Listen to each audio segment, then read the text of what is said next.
Thank you very much. Hare Krishna Mataji. Thank you.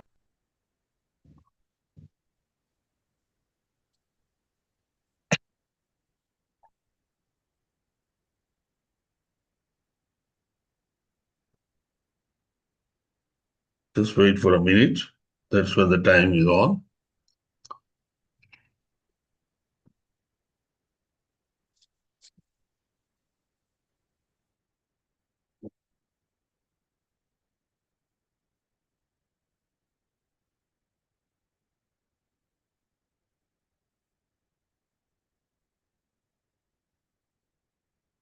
Hare Krishna to all the devotees. Please accept my humble obeisances and pranam.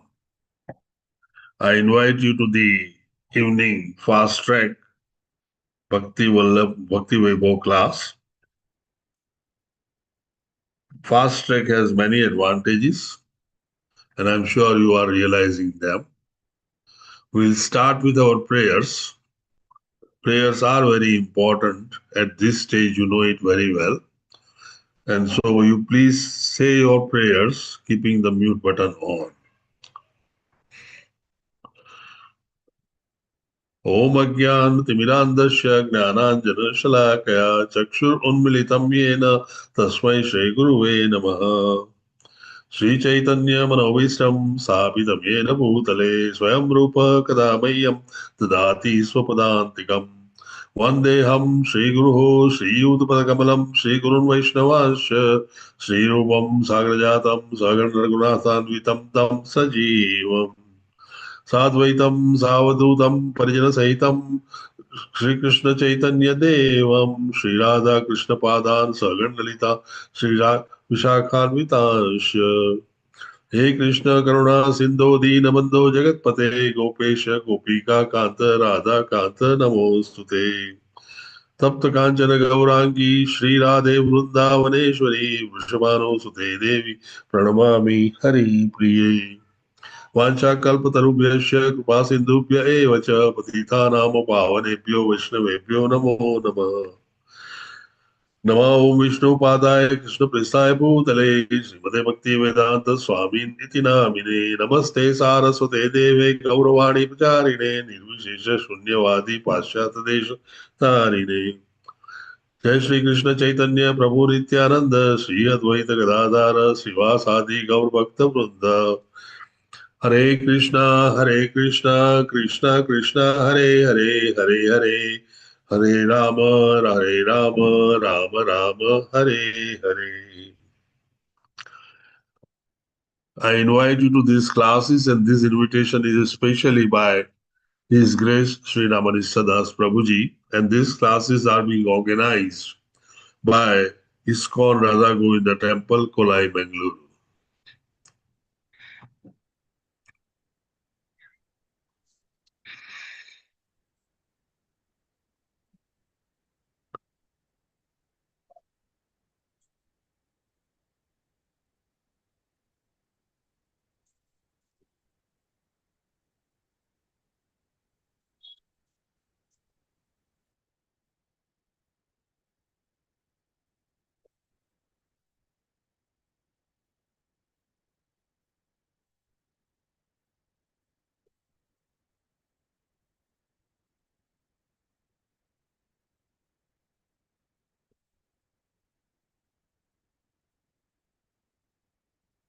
Just give me a minute.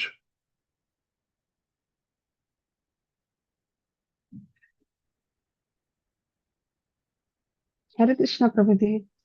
Hare Ramadaji.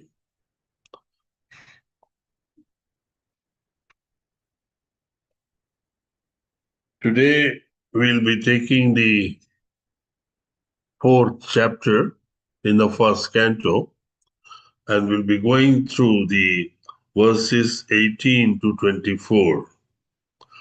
As you know, the three chapters of Canto 1, fourth, fifth, and sixth chapters deals with Vyasadeva and Narada Muni. Narada Muni has been the Vyasadeva's spiritual master.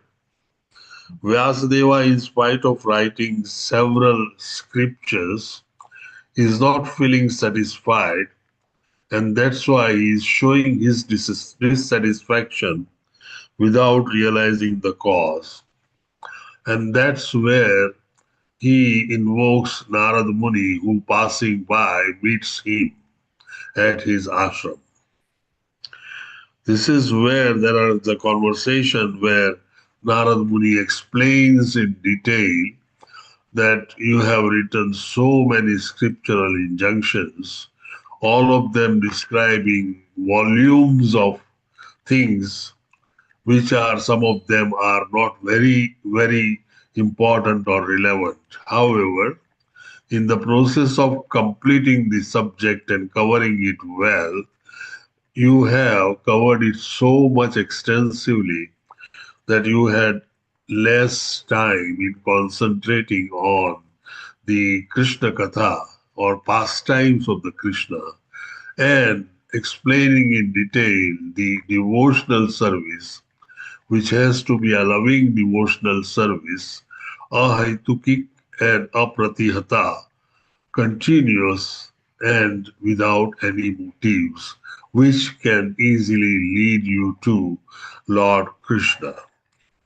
So these two aspects are not being very well covered, and so you should write something which ends up with these two in great detail. In a way, this was given as a good advice because Narada Muni realized that the Vedas which are written only for few highly intellectual upper strata of human beings. Most of the people and the masses especially, and especially as they say, the people with lower intelligence do not really understand it well, and that's why the Vedas do not serve much of a purpose. And so Vyasdeva, taking hint from here, divides the Veda, and the process of division is also included here. We'll go through the uh, translation, but basically, if we look at it, first 8 verses describes the Vyasadeva's dissatisfaction and Narada's divine appearance at the ashram of Vyasadeva. You all know Vyasadeva is the incarnation of Lord Himself. Then the second verses between 9 to 17 describes the Vyasadeva composing Mahabharata in Badrikashram. And verse 18 to 25, which we are describing here, actually deals with for women, for Sudras, these literature is incomplete because that is not understandable, and that's why Bhagavatam must be written. And the last section tomorrow about this chapter would be between 26 and 33, wherein Vyasadeva divides the Vedas into 4 different parts and leaves it to the doyens of that time so that it can further progress into a reality of understanding, realms of understanding. We'll first take the translation, which I will read through, and then we will go through each verse individually. Texts 17 and 18, they are clubbed together. The great sage, who was fully equipped in knowledge, could see through his transcendental vision the deterioration of everything material due to the influence of the age. They're talking about age of the Kali. He could also see that the faithless people in general would be reduced in duration of life and would be impatient due to lack of goodness. Thus, He contemplated for the welfare of man in all statuses and orders of life. Verse number 19, he saw that the sacrifices mentioned in the Vedas were means by which the people's occupation could be purified. And to simplify the process, he divided the one Veda into four in order to expand them among men. Verse number 20, the four divisions of the original source of knowledge, the Vedas, were made separately, but the historical facts and the authentic stories mentioned in the Puranas are called the fifth Veda. The Puranas and Itihasas, which are actually the verbal story which has been enacted and had happened, are also compiled, and they are considered to be very, very significant, and that's why they are kept as a fifth Veda. Verse number 23. After the Vedas were divided into four divisions, Paila Rishi became the professor of the Rig Veda, Jaimini the professor of the Sama Veda, Vaisambhayana alone became glorified by the Yajurveda. Vaisambhayana is the Vyasadeva himself. Text number 22. The Sumantu Muni Angira, who was very devotedly engaged, was entrusted with the Atharva Veda, and my father, Roma Harshana, that's what is said by Sutta Goswami, was entrusted with the Puranas and historical records or Itihasas. Verse number 23. All these learned scholars in their turn rendered their entrusted Vedas into their many disciples, grand disciples and great grand disciples, and thus the respective branches of the followers of the Vedic Vedas came into being. What they're saying in nutshell in pure English is that the Veda was given to each of the doyen professor. Name is given here very nicely, which you can recite and remember. And their disciples, these are the leaders of a big cult. They have thousands and thousands of disciples in those days, who also had their grand disciples and great grand disciples. They carried on work on it, and they further divided each Veda into various disciplines and branches. And thus, each Veda became a huge volume with multiple branches and paraphernalia. Verse number 24. Thus, the great sage Vyasadeva, who is very kind to the ignorant masses, edited the Vedas so they might be assimilated by the less intelligent man. And the last verse today is 25. Out of compassion, the great sage thought it wise that this would enable man to achieve the ultimate goal of life.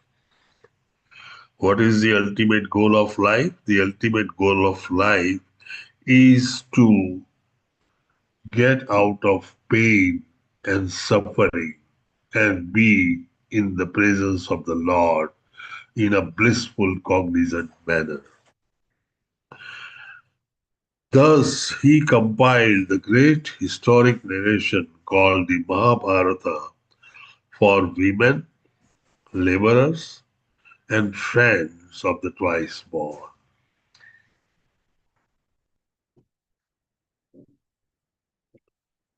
So, in short, we are dealing with the areas wherein we should be looking at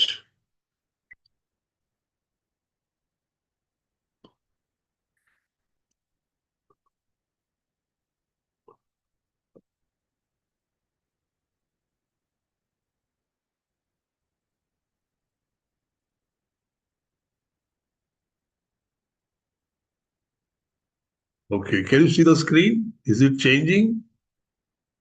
Hare Yes, Krishna? Prabhu. Yes, Yes, Hare, Prabhu. yes, Prabhuji. Hare Krishna.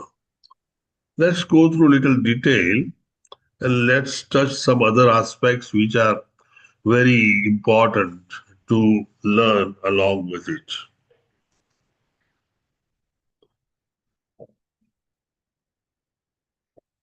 Srimad Bhagavatam chapter 4, questions asked so far by the sages of Naimisaranya. There are several thousand sages which had got together for 1,000 years performing yajna of sacrifices. They are being led by Saunaka, and that's why we call them Saunakadi Rishi. The questions that are raised by these sages in the leadership of Saunaka Rishi are the questions about the history of Srimad Bhagavatam,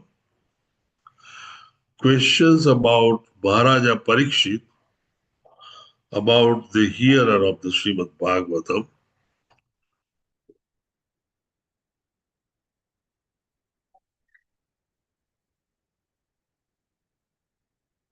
and questions about the speaker of Srimad Bhagavatam, Sukadeva Goswami. So their questions resided in these three areas. After the first six questions, which you people learned in first three chapters, mainly first chapters where all six questions were asked, and second chapter wherein you had answer of all of them. After that, these three sets of questions were asked by the Saunakadi Rishi.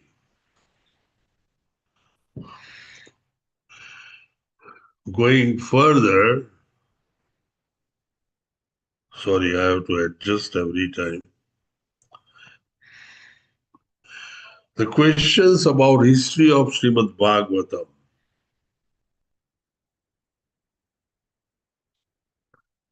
When, where, how, and on whose inspiration did Vyasdeva compile it? Very methodical way, looking at logic, that one would ask this question. The second question about Maharaj Parikshit, about the hearer of Srimad Bhagavatam. The questions asked are his birth, his activities, his renunciation. Then the questions about the Sukadeva Goswami, the speaker of Srimad Bhagavatam. And they are how was he perceived at Hastinapur? And second was how did his meeting with Parikshit take place? I'm sure you know about answer of both these questions. Sukadeva Goswami, being the son of Vyasadeva, has a distinct history. He was afraid of being contaminated by the material world, and that's why he refused to come out of his mother's womb. Took 16 years before he decides. He decides after the Vasudeva recites the verses of Srimad Bhagavatam in the womb of the mother. And then he comes out of the mother's womb. However, he gets again afraid by the possibility of contamination with the material world. And that's why soon after the birth, he runs to the forest, and his father, Vyasadeva, of course, being lamenting because his son is going to the forest, he also follows him behind.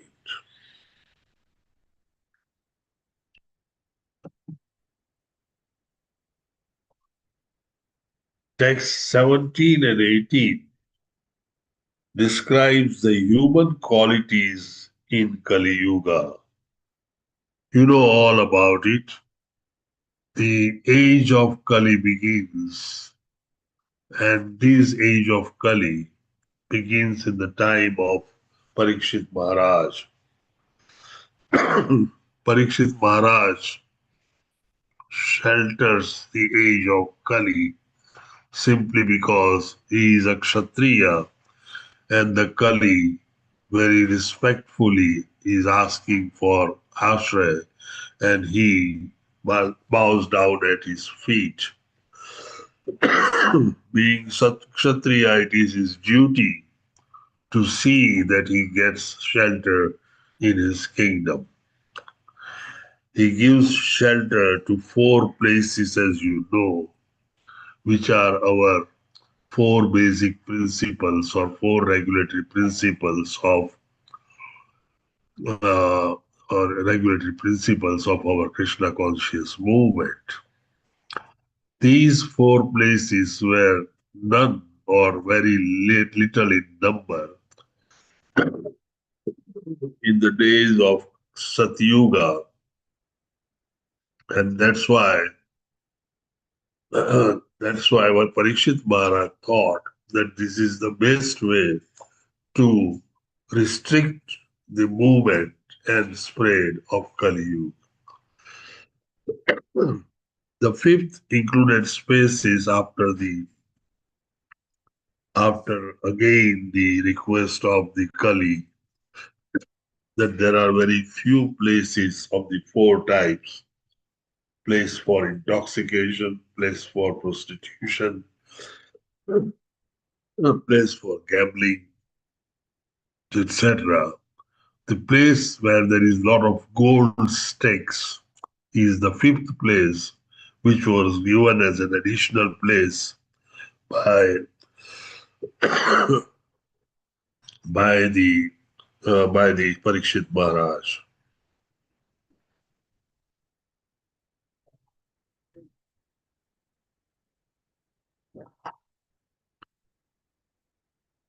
Let's go, and these ultimately led to the beginning of Kali Yuga.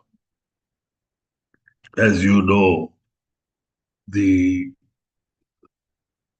Kali Yuga is contrary to the Bhagavad Dharma, contrary to the basic principles of pure goodness, contrary to the divine and blissful existence of the souls. It ended up reducing the age of the living entities, their consciousness, and reducing their capacities and capabilities to work in the divine features. It forced human beings to go towards the illusion of these material manifestations and ultimately live a life which is probably considered very downtrodden. And that's why it is called as age of quarrel. The verse number 19 and 20 describes the division of the Vedas, which is the next topic. Seeing that sacrifices mentioned in the Vedas are a means of purification, To simplify and expand them among the people of Kali, he divided one Veda into four. The history and authentic stories in the Puranas are called fifth Vedas. As I said, Puranas and Itihasas are called fifth Vedas. Verse number 21 and 22 describes that when Lord Brahma first spoke the four Vedas with his four mouths, the mantras were mixed together like an unsorted collection of various types of jewels. Srila Vyasadeva sorted the Vedic mantras into four divisions, that is known as Samhitas, which thus became recognizable as Rig Veda, Atharva Veda, Yajur Veda, and Samavedas, with their respective professors. Paila Rishi, Chaimini, Vaisampanaya, Subantu Muni Angira, and Romaharshana. These five people took care of five Vedas.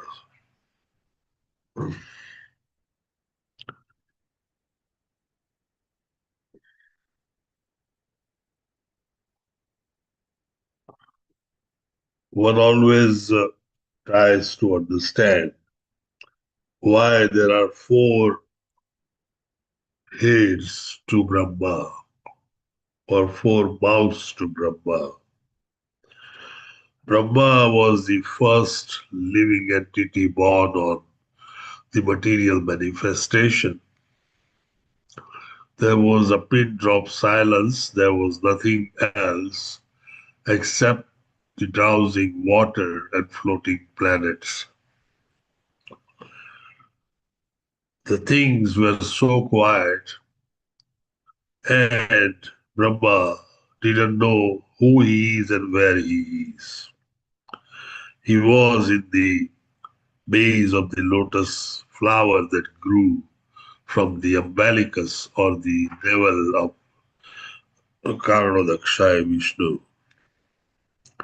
He tried to move up and down in the cord, but Lord never wished him to meet him, and that's why he would always remain short of reaching to Mahavishnu. In the process of bewildering moments and days and months, he was looking at all four directions turning around, which was getting very difficult to do.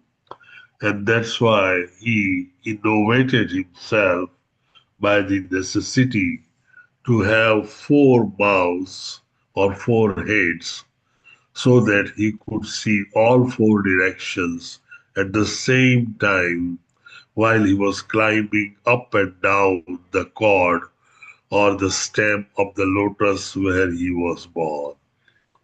This is how he got his four heads or four mouths. The Vedas were actually thus divided into four volumes,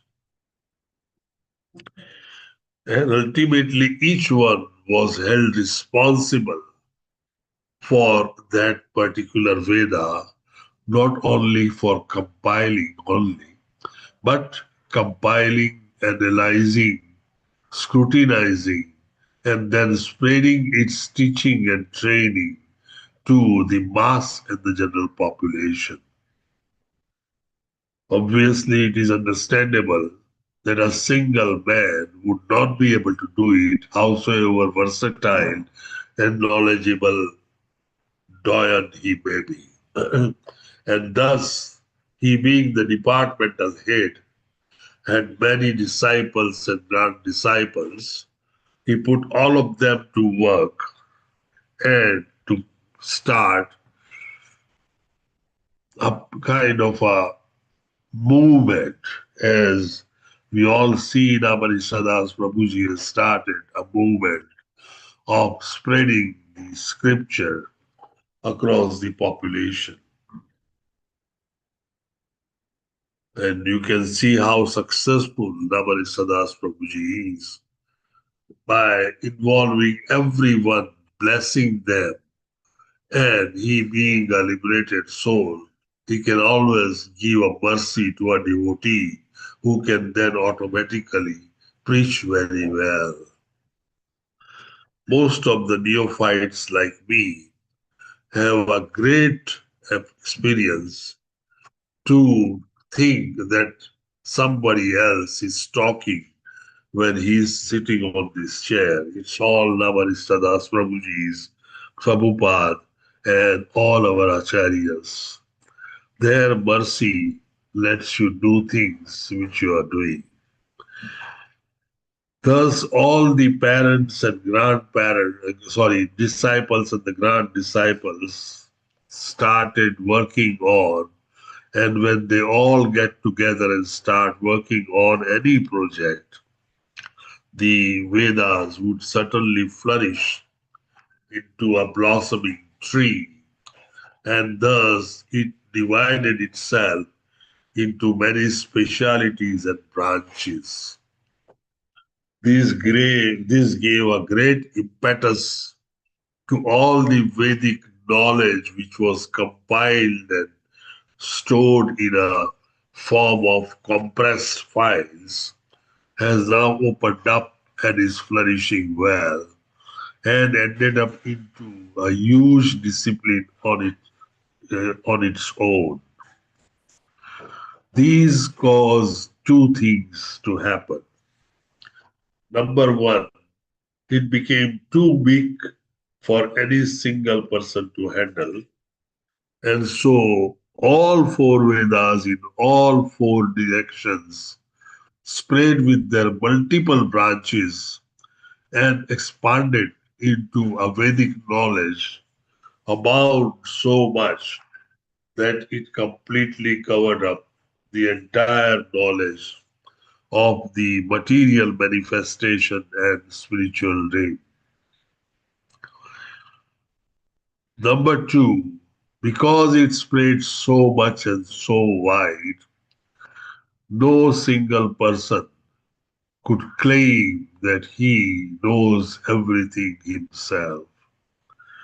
And thus, knowledge started spreading across the board. These two distinctions gave us a great feeling of impetus and to the philosophy and progress of the philosophy and the Vedic knowledge. The four professors that are described here are those who are pioneers, and they then spread themselves up. Verse number 23, expansion of the Vedic knowledge. These rishis passed their entrusted Vedas to their disciple, grand disciple, etc. Thus, many branches came into existence. What I just told you.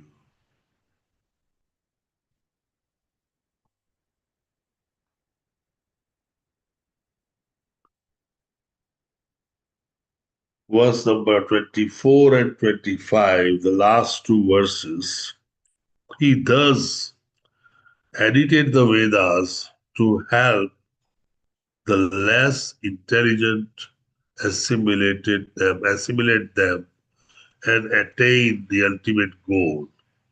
He also compiled the Mahabharata for Stri, Sudras, and Dvijabandhus who are not qualified to hear the Vedas. In the Vedic times, Vedas, to read the Veda and to learn the Vedas, you need sanskara. If you are a Brahman born or otherwise with the Brahmana character, you have to undergo various sanskaras at various times. Thus, when they get their sanskara, they become twice born.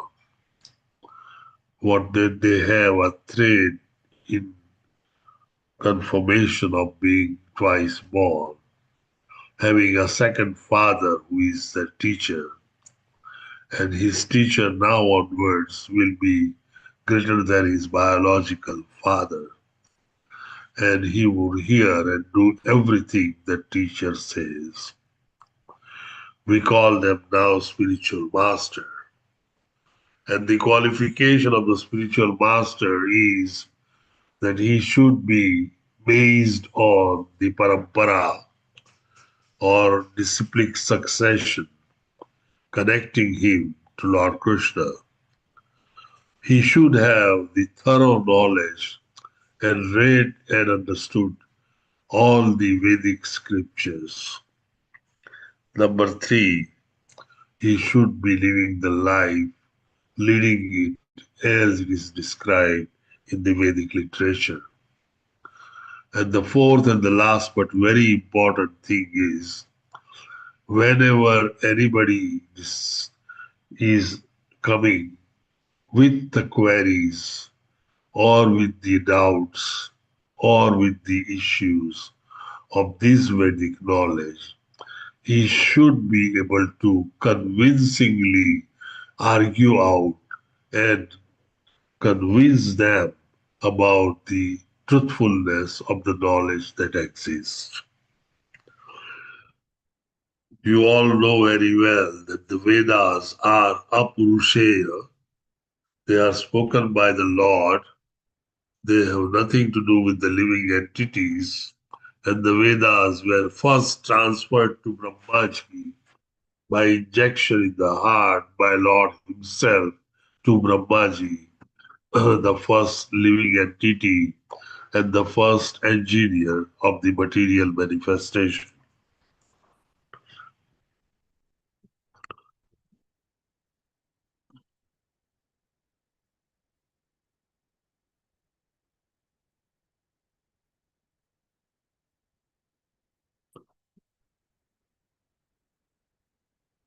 Okay.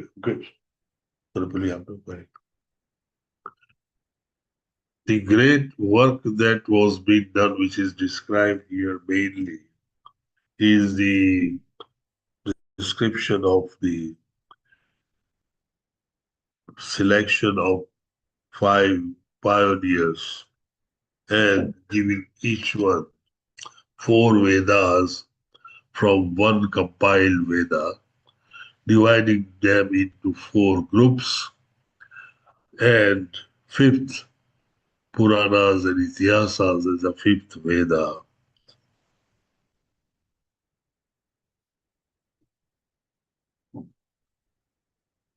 As very rightly said here by Srila Prabhupada in the description, these Vedas are very difficult to understand.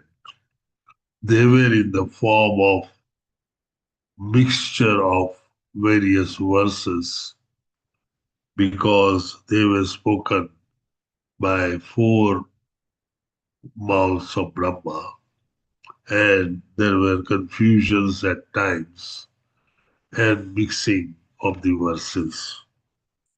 Each of these professors recompiled them, and then they brought the various verses into one line to understand. The basic concept of the Vedic knowledge is that Vedas are first written into what is known as sutras. Sutras are single line statements, and they are in the form of, most of them are in the form of definition. They are very clear cut. They are very down to earth and describes each thing as it is. The process is simple, but understanding the sutra is the most difficult thing. To understand sutra, you need to have Shadadarshana or the six philosophies that we all have known very well.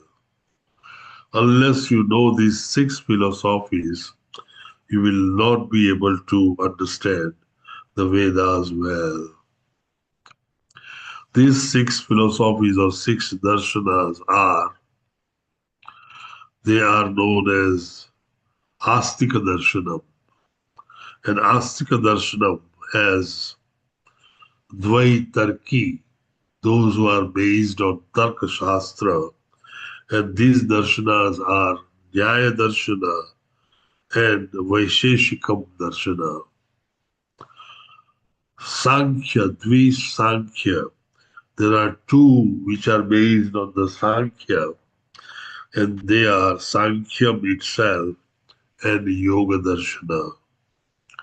And lastly, Dvi Mimamsa, that is the Purva Mimamsa and Uttar Mimamsa.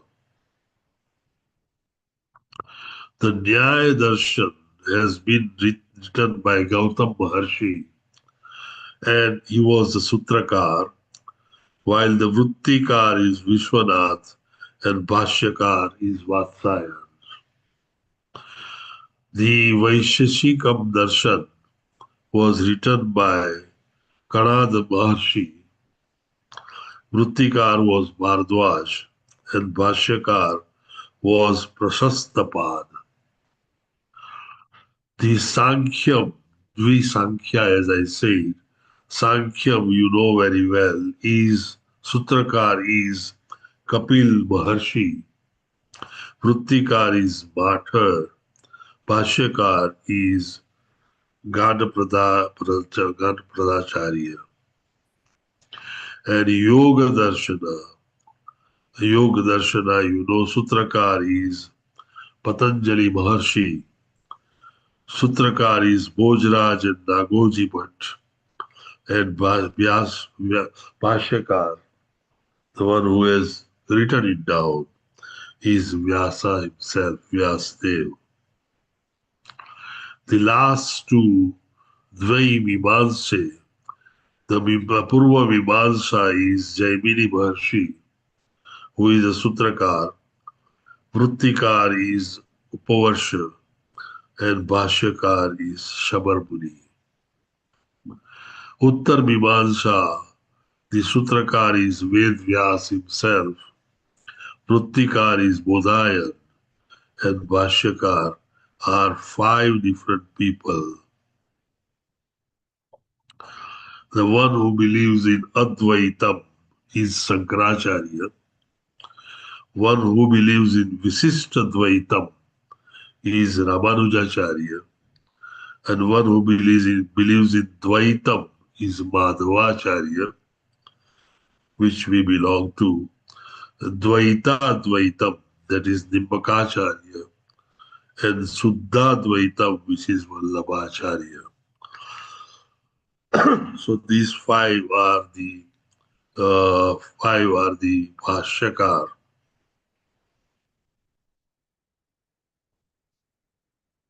So unless you know these darshanas are basically the sutras which are defined well, it is very difficult to understand the Vedas. These sutras are then gradually combined and thus the mantras are produced. They are again composed with lot of intelligence, understanding, and hard work. And then these slokas are compiled to make Srimad Bhagavatam, etc. So the literature that we are looking at, Srimad Bhagavatam, that we are reading every day, though looks very simple, easy to understand, and not very difficult to digest, has been because of Srila Prabhupada and all the previous acharyas who have worked so hard to convert and translate the Vedas into our own language of understanding. If this would not have occurred, none of those would have been possible for us to realize. The addition has, as I said earlier, did cause changes.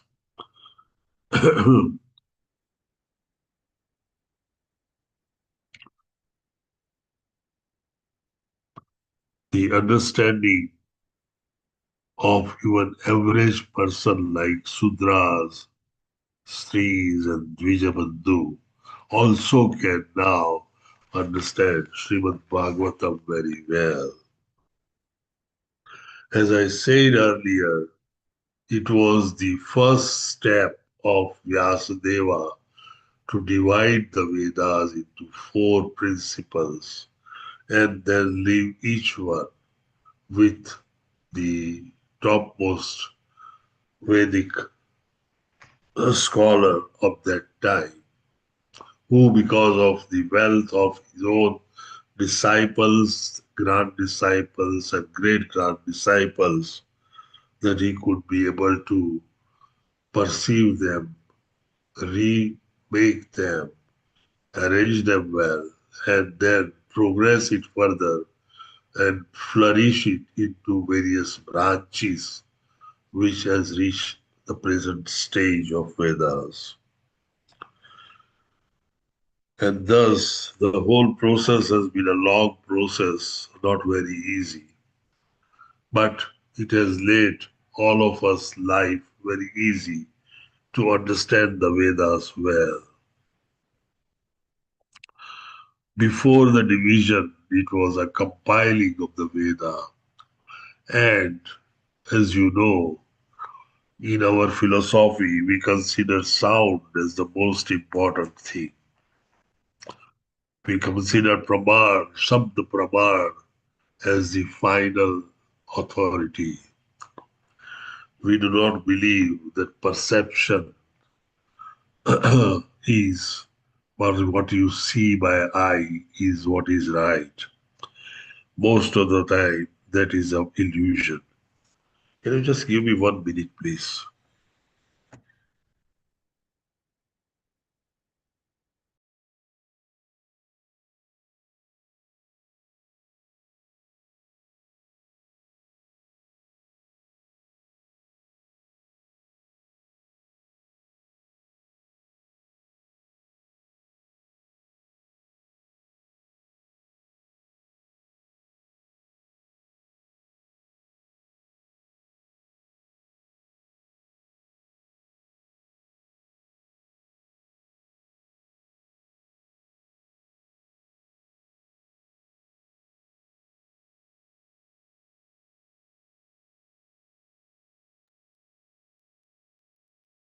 Thank you. The ether or the sky, or what we call one of the Panch Mahabhut Akash, had Shabda, and Shabda has his Adhisthana Devata or deity.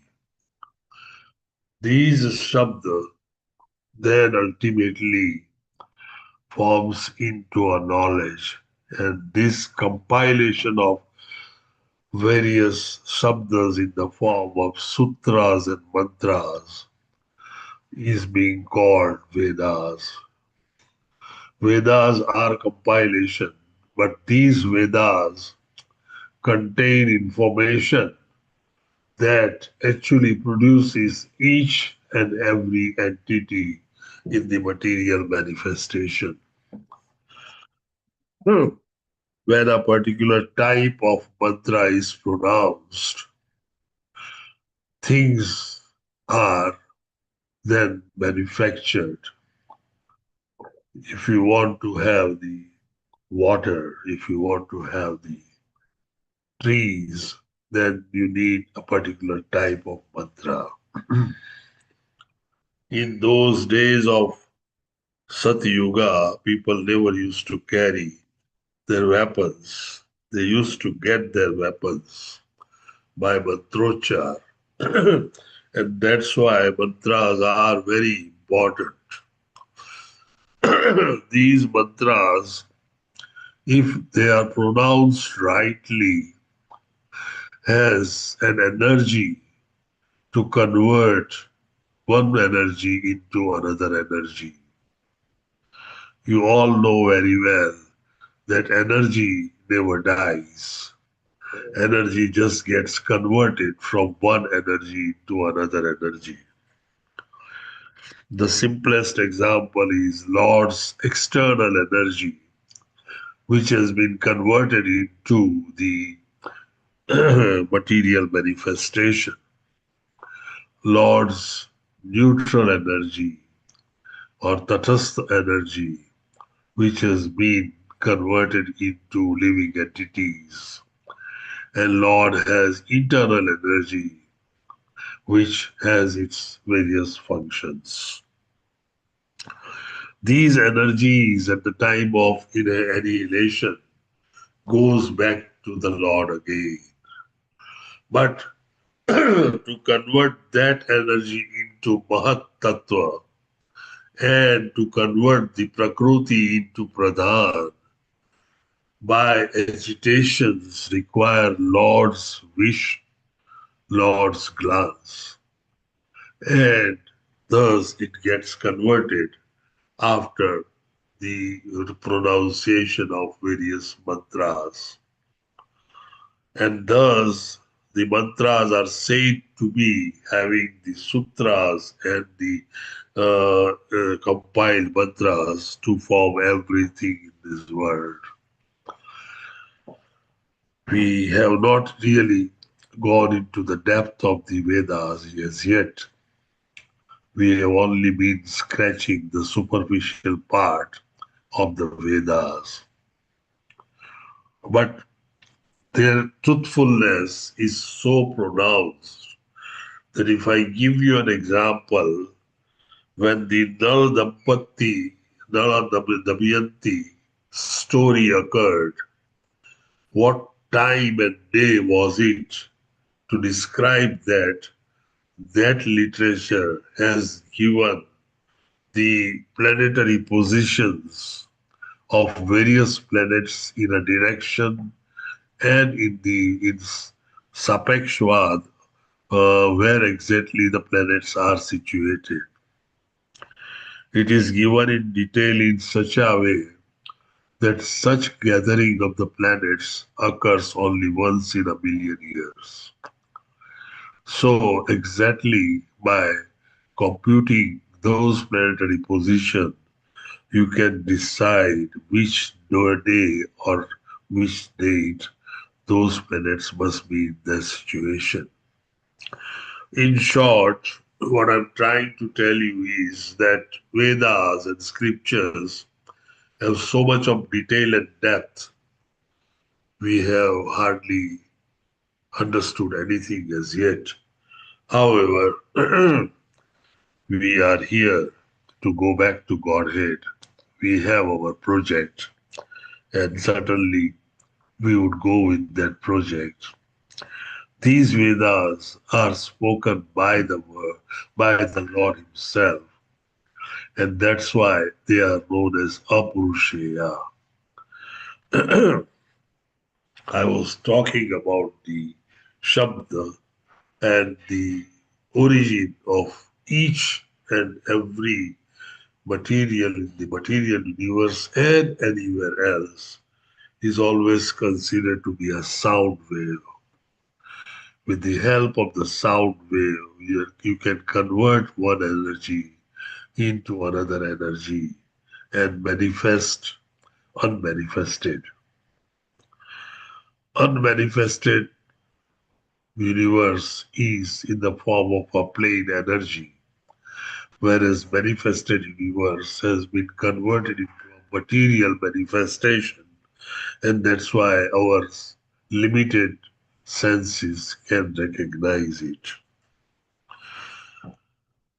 Veda's piousness is beyond doubts, and Veda's realities of understanding is beyond anybody's understanding.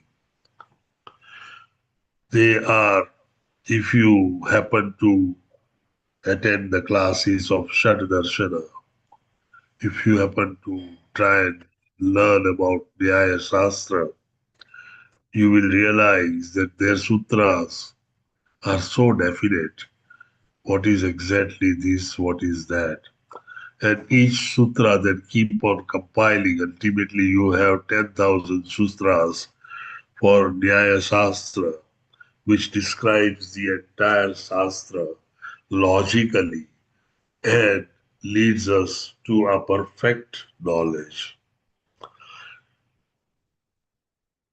Such knowledge, such language, like Sanskrit, has not yet been created in the material manifestation.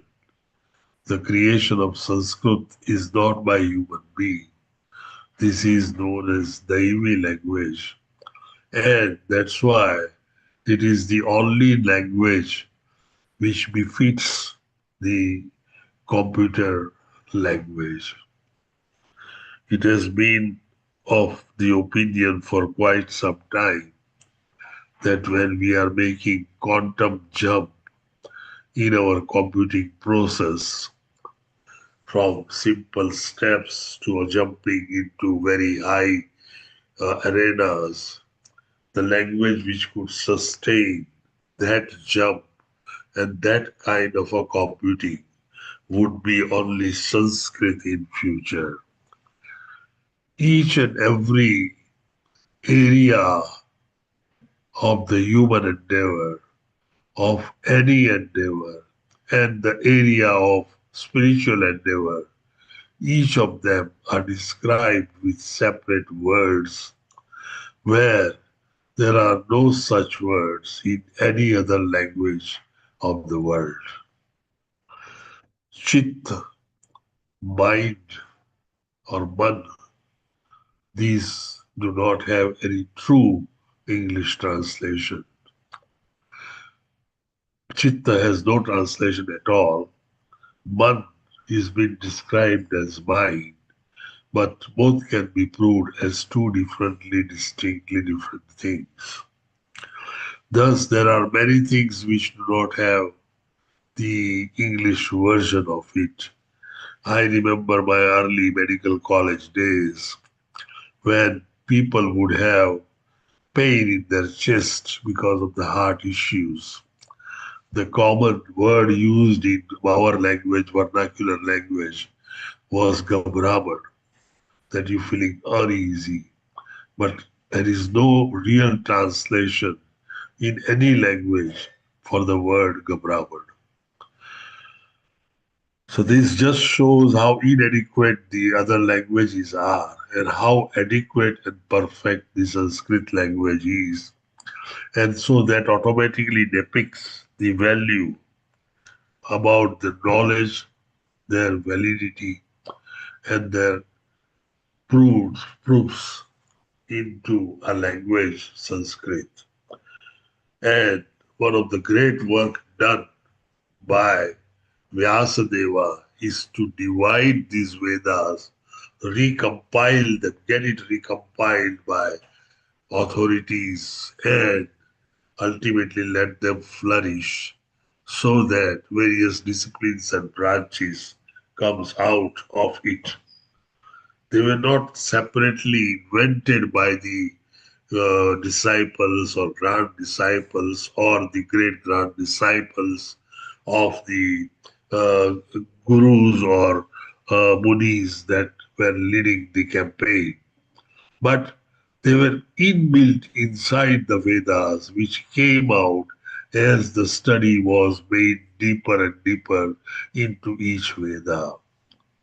So don't go away with an idea that after they were being taken by these rishis, they then further worked hard. They did not work hard outside. They worked inside the Vedas, and thus they found out many other branches and other things that were already existing. Whatever has been invented or described up till now is said to be only 5 to 7% of the Vedas. So you can understand how big the Vedas that we are talking about and how wealth of the knowledge exists in those Vedas. In the colonial time, there was a race to take these Sanskrit books away from the from our country. At that time, a lot of Brahmanas gave their sacrifices and hid those Sanskrit scriptures far away from the sight of Malechas or others who wanted to have the selfish motive. Mind you, all the Vedas, they also are based on the Krishna's wish. And Krishna always wishes Bahujana Kalyanaya. Whatever we all think and do, Krishna loves his devotee developing a compassion. Sri Namarisadas Prabhuji always says that the difference between the devotee and non-devotee is devotee has a compassion and he works and thinks with that compassion, whereas non-devotees do not have compassion. And this compassion is very important because Krishna believes that when you are thinking about the Bahujana Hitaya for the welfare of everyone, then Krishna is pleased.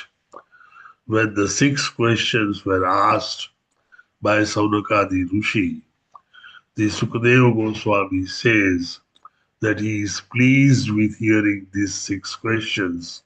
Sorry, Sutta Goswami says that he is pleased with hearing these questions because they are for public at large.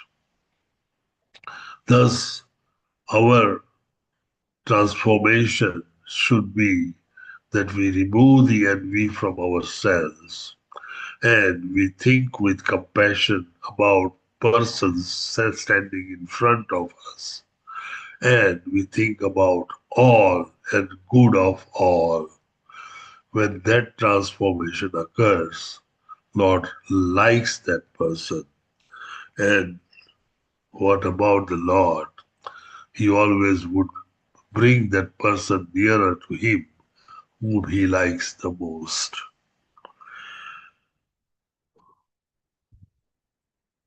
About the Kali Yuga spreads and spreads. And now you know that we all are living in the worst situation with the fire of Kali Yuga spread almost all across. And that certainly has reduced the human age, reduced the power of thinking. We are very selfish. We only concentrate in our own sense gratification.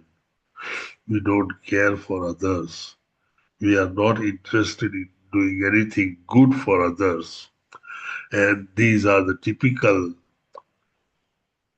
outlook of what you get in the age of Kali. The rules and regulations of a civilized society starts getting annihilated and there becomes a chaotic, conflicting and quarreling society that we are at the moment part of. At the end, I would say that the edited versions of Vedas help all of us human beings who are highly intelligent, average intelligent, or less than average intelligent. But everybody can understand that Lord Krishna is the ultimate cause of all the causes. He is the ultimate boss of all the bosses, if we call it a material language. And Lord Krishna creates this world, maintains this world, and annihilates this world. Without his wish, Mahat Tattva doesn't remain a Mahat Tattva, and the world doesn't get created. Even Brahmaji also has to pray to Lord that though I am the part of a secondary creation, see that I do not get an idea in my mind that I am a creator in any way. I am just a nimitta matra, and it is the Lord who creates everything with simply my assistance. So this clears all the doubts about the Kali Yuga, about the Vedas, about the origin of the Veda, and about the division and spread and advancement of Vedic literature.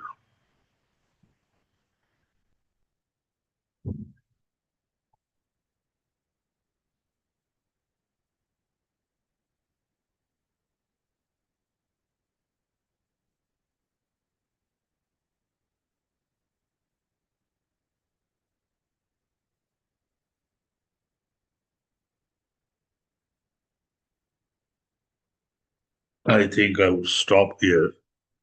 Any question, any doubt, any commentary, any addition, any queries, any issues, please go ahead. Don't feel you and me, we are not different. We all are in the same platform and we are getting each other's association, which is very important. This association helps us progress further and walk on the path of spirituality. Hare Krishna. Hare Krishna, Prabhuji. Prabhuji, Hare Krishna. yes, Prabhuji.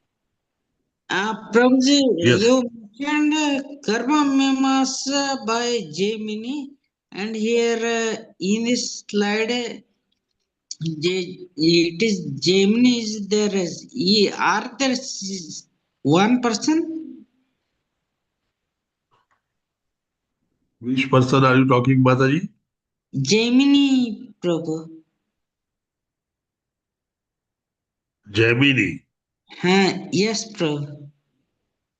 See, there are, one is the first professor Paila Rishi, Yes, second Prabhu. is Gemini Rishi, third is Vyasa Pandya, he is the Vyasadeva himself, Sumantu Muni Angira, that is single person, and Roma Harsana. Roma Harsana is a father of Sutta Goswami. Does that make it clear, Mataji?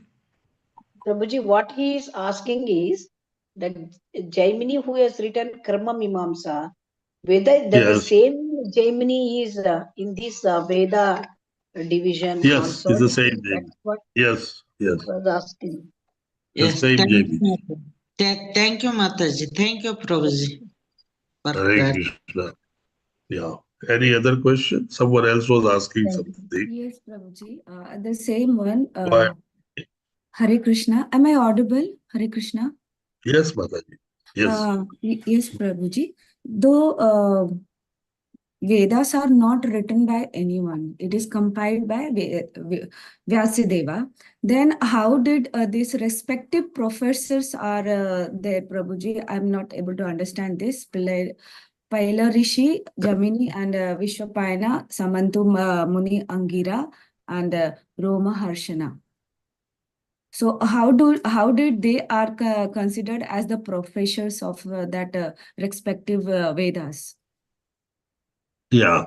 So I think I didn't make the chronology very well understood. So let me tell you again, Chanda Mataji.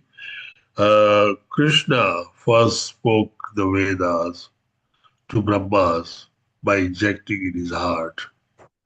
Brahmaji passed it on to Narada Muni, and it had been going on until the Vyasadeva, from the Smruti, he wrote it down into a form of a Grantha. But the Vedas that has been going on from Brahmaji was spoken by Brahmaji in his four mouths, and four mouths were speaking simultaneously because the volume was such a huge volume. There were intermingling of the sutras and intermingling of the mantras into various categories of Vedas.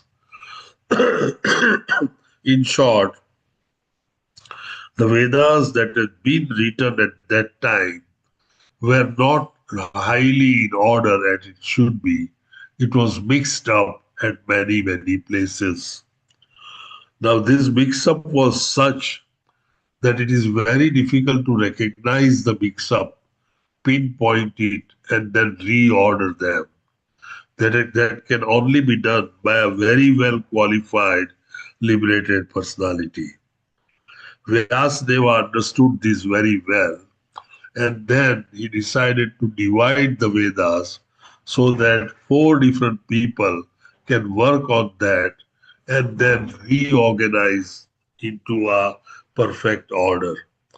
To reorganize them into a perfect order, these four Vedas were given to these four people. And then they use their force of their own intelligence and their own understanding and the understanding and help of their disciples, grand disciples, and great grand disciples. And that's how ultimately all the mantras and Vedas are made into order and rewritten finally. But again, I'm telling you, this is only four parts of the Vedas. The Vedas are in extensive volumes. So, a small part of it has been reorganized. Does that make chronology acceptable and understandable, Chanda Mataji? Yes, Prabhuji. I have one more very small question No regarding problem. uh, text 24 to 25, where it is mentioned he compiled Mahabharata also for Stri, Shudra, and Dvija Bandhus. So, how Prabhuji, Stri is not qualified to hear Vedas? Vedas, basically, study of Veda was monopolized in the sense that only to be given to Brahmana. The definition of Brahmana is that the one who has Brahmanical features, culture, and understanding, and one who lives the life of a Brahmana. It could be a Brahmana who is born in a Brahmana family, but it could be a non Brahmana who is also having similar characteristics. Those children who had these characteristics were then given a sanskara or a Janoi sanskar, they call it, Upanayana sanskara. There they choose their spiritual master and they get shelter under the spiritual master with Upanayana Sutra on their body, and they are known as twice born Brahmana. And these twice born Brahmanas would only study Vedas in Gurukuls. They would go to the Gurukuls and they would study entirely the Vedas. The remaining number of people, all of them were studying. The other people would study other sciences. But the study of these Vedas were in the form of sutras. Sutras were easier to understand by those who knew Sanskrit and their grammar very well.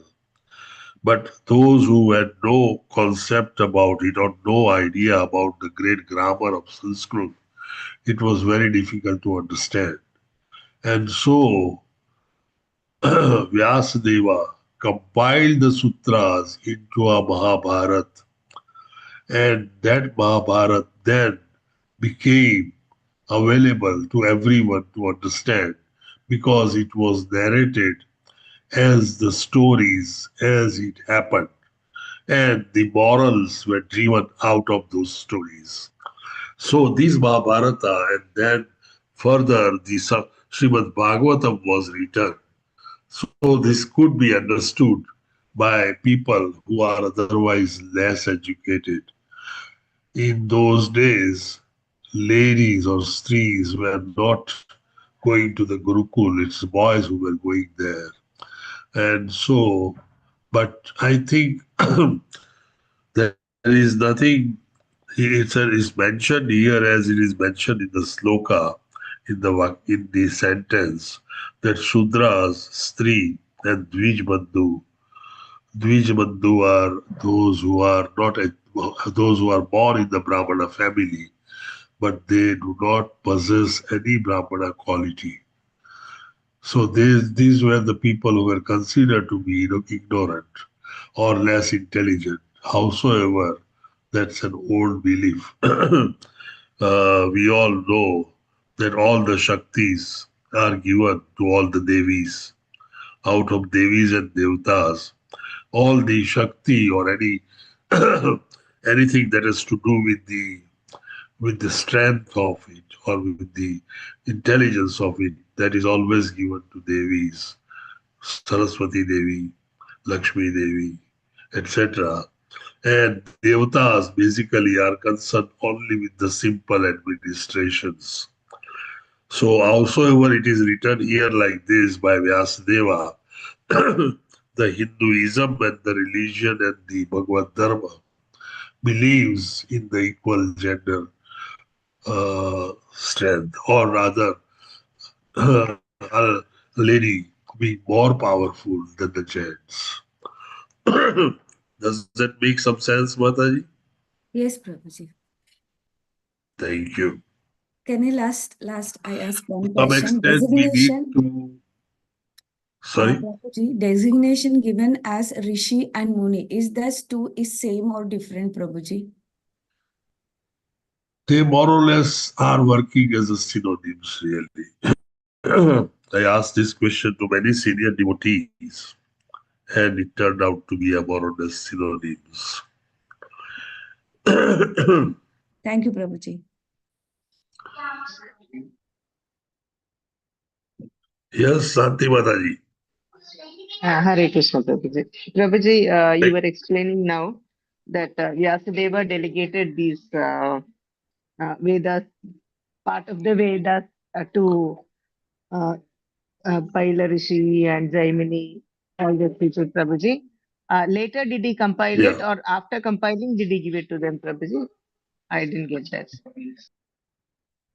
Compilation and then subsequently further working under I mean, digging out more and more knowledge and branching them had subsequently been done by each and every rishi themselves.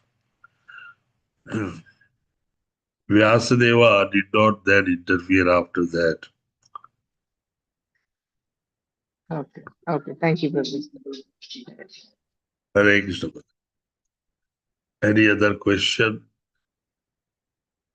I'm happy that people are interactive and they are certainly paying their attention. That's a very good thing. Though it looks like a small area, the area is quite big.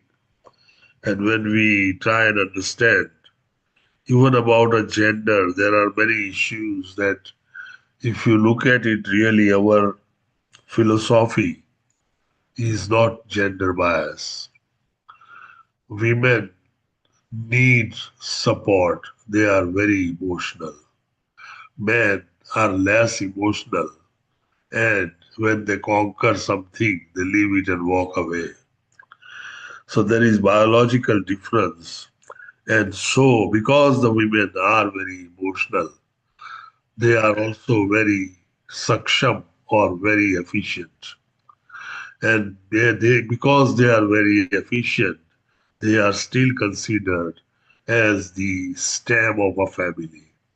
And that has always been given by the religion to women. They are only vulnerable simply because physically they may not be as powerful as men. And that's why men could always subdue any woman. And that's why it is said that son should protect their mother, husband should protect their wives, and father should protect their daughters. It's simply because they are not less intelligent, they are highly intelligent, but they are less physically stronger than man. That's simply a biology. Otherwise, they are very emotional, very sincere about their job, and their efficiencies are far greater compared to any man. I hope, Chanda Mataji, that makes some sense. So it's just a vulnerability that needs to be covered. In any way, women are never described lesser than men anywhere in any of the scriptures. They are either equal or more than men. And I give you a simple example. All the Devis have the best departments. Whereas the men, if you look at it, they have nothing. They have all, those departments which are usually given to uneducated people. You look at all the Devis and they have all the best departments in the human endeavor.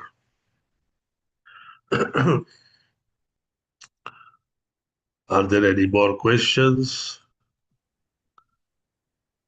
Any doubts, any commentary, any addition, any complaints, something to change or something to get better for your understanding and communication? I am open to all suggestions. If there are no further questions, any Radhika Mataji, any announcements you would like to make? Thank you so much, Prabhu. Excellent session. I could not clearly hear your previous session because I was traveling. So I was in mute. But this time, I had the benefit. Though I was traveling, it was very clear. Very much enjoyed. Thank you so much, Prabhu. Especially the Q&A session was brilliant. Hare Krishna, Prabhu. Thanks for everything. Thank you very much. Vancha kalpatarubhyasya kripa sindhubhya evacha patita nama pavanebhyo vaishnavebhyo namo namo. Anek koti Vaishnava ki jai. Thank you very much.